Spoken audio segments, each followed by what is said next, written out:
saddle pad.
Ito yung loob.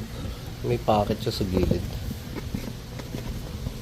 para ilagay itong board na to para mag firm siya, karoon siya ng forte. Okay, lagay muna natin. Okay na, ilagay na yung board.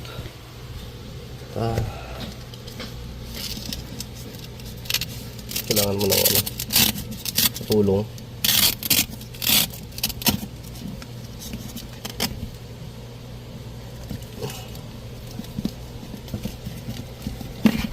Ano siya? Loob na. Laki.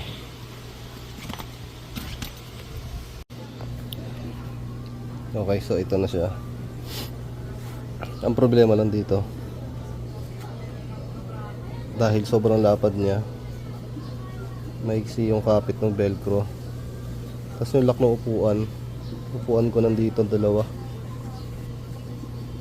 So pag sinasara siya, tama siya rito sa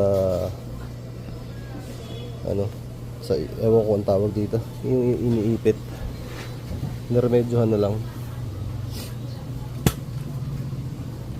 Ang remedyo na gawa, binutasan.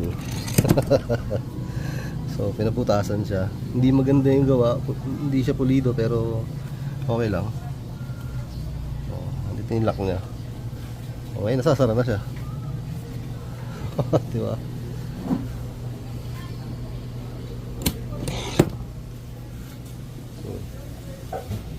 Kita ba?